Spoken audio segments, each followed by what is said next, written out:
बिस्मिल्लाहिर्रहमानिर्रहीम। अस्सलामु अलैकुम वरहमतुल्लाहि वबरकातुहू। तौबा के आंसू की कीमत क्या है? तौबा का आखिरी वक्त कौन सा है?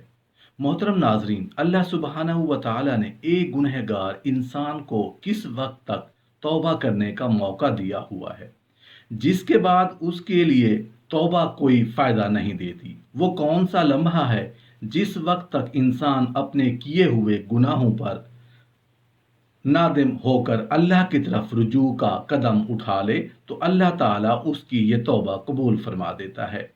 ये दो तरह का है। एक इंसान की ज़िंदगी के साथ मुताल्लिक है, यानी उसी इंसान के हक में वक्त पूरा हो जाता है, जबकि दूसरा पूरी दुनिया की ज़िंदगी के साथ मुताल्लिक है, यानी उसी कायनात में ज़िंदा किसी शख्स की तौबा करने का वक्त ख़त्म हो जाता है।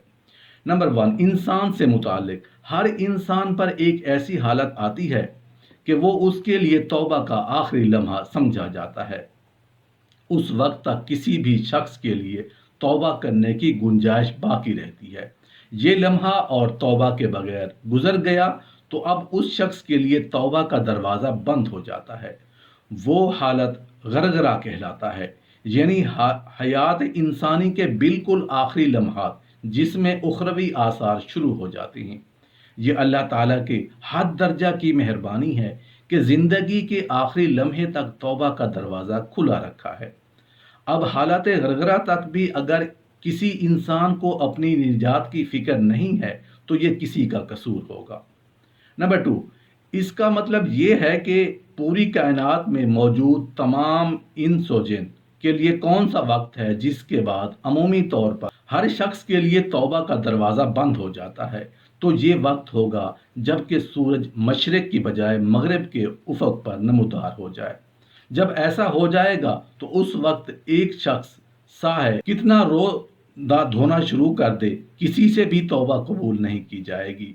दूसरे अल्फाज में यूं समझ लीजिए कि तौबा का दरवाज़ा मगरिब से शुरू सूरज तलू होने तक खुला रहेगा। इसी हवाले से चंद अहादीस मुबारक मुलाहिजा फरमा लीजिए। हज़रत सफ़वान बिन गसाल रज़ी अल्लाहु अन्हु से रिवायत है कि रसूलुल्लाह सल्लल्लाहु अलैहि वसल्लम ने फरमाया कि सूरज के मगरिब की जानिब से एक खुला हुआ दरवाज़ा है, उसकी चौड़ाई 70 साल की मुसाफत है। तौबा के लिए यानी तौबा करने वालों के लिए ये दरवाज़ा हमेशा खुला हुआ है, यहाँ तक कि सूरज मगरिब की जानिब से तलू हो जाए। जब मगरिब की जानिब से सूरज तलू हो जाए तो ऐसे शख्स का ईमान सूदमंद नहीं हो सकेगा। जो पहले से ईमान न ला चुका हो या ऐसा इंसान जिसने अपने ईमान की हालत में नेकी ना कमाई हो, यानी ऐसे आदमी की तौबा कबूल नहीं होती। हज़रत अबू हुरैरा रज़ी अल्लाहु अन्हु से रिवायत है कि रसूलुल्लाह सल्लल्लाहु अलैहि वसल्लम ने से रिवायत है कि रसूलुल्लाह सल्लल्लाहु अलैहि वसल्लम ने फरमाया कि सूरज मगरिब की जानिब से तलू होने से पहले जो शख्स तौबा कर ले तो अल्लाह ताला उसकी तौबा कबूल फरमाएगा। हज़रत अबू मूसा रज़ियल्लाहु अन्हु से रिवायत है कि रसूलुल्लाह सल्लल्लाहु अलैहि वसल्लम ने फरमाया, अल्लाह ताला रात में अपना हाथ फैलाता है ताकि दिन का गुनहगार तौबा करे और अल्लाह ताला उसकी तौबा को कबूल कर लेता है, और यह सिलसिला जारी रहेगा यहाँ तक कि सूरज मगरिब की जानिब से तलू हो जाएगा। एक बुजुर्ग से पूछा गया कि हज़रत पहले अस्तगफार करूं या दरूद शरीफ पढ़ूं?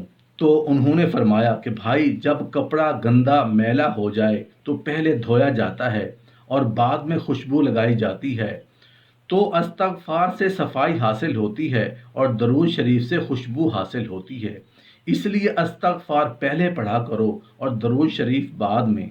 हज़रत सहल तस्तरी रहमतुल्लाह अलैह फरमाते हैं कि बंदा को अगर हर हाल में अपने परवरदिगार की ज़रूरत होती है और यही उसके हक़ में बेहतर भी है कि हर हाल में अल्लाह ताला की तरफ रुजू करे, ख्वाह अच्छा हो या बुरा। मसलन गुनाह का मुर्तकब हो तो ये दुआ करे, ऐ अल्लाह मेरे गुनाह का पर्दा रख। मासियत से फारिग हो तो ये दुआ करे, ऐ अल्लाह मेरी ख़ता मुआफ़ फरमा। तौबा के बाद ये दुआ करे, ऐ अल्लाह गुनाह से मेरी हिफाजत फरमा। कोई अच्छा काम करे तो ये कहे, ऐ अल्लाह मेरे इस अमल को शर्फ़ कबूलियत से नवाज।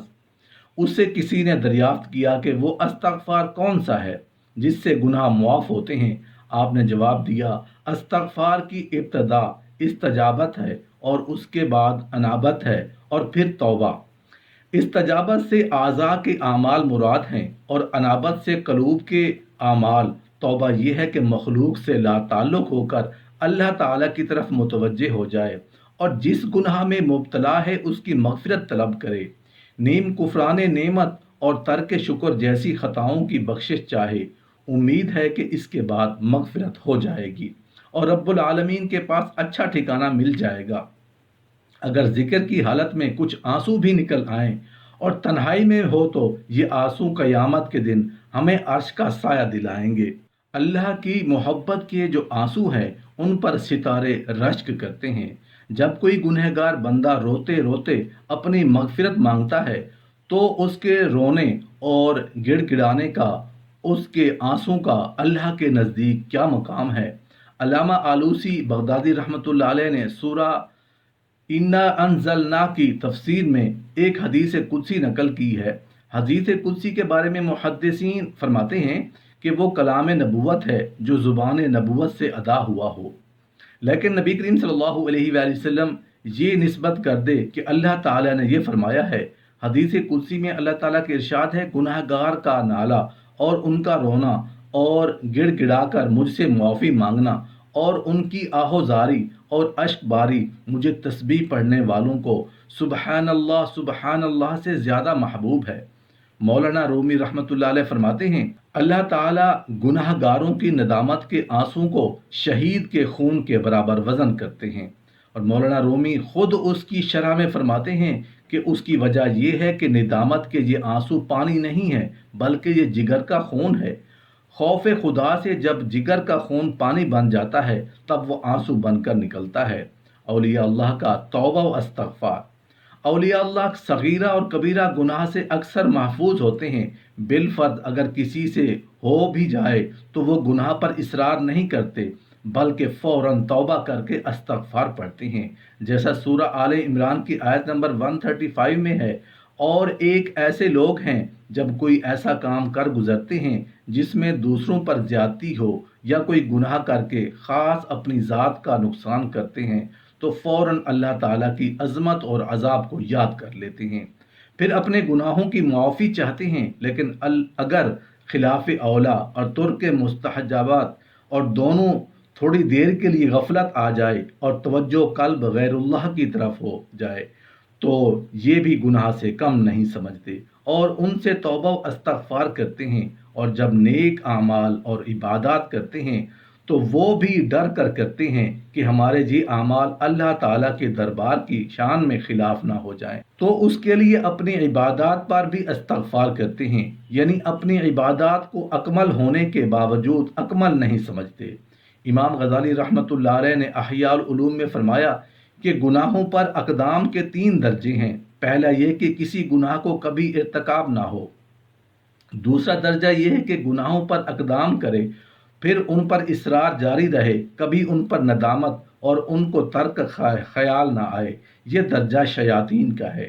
تیسرا مقام بنی آدم کا ہے کہ گناہ سرزد ہو تو فوراً اس پر ندامت ہو اور آئندہ اس کے ترک کرنے کا پختہ عزم ہو۔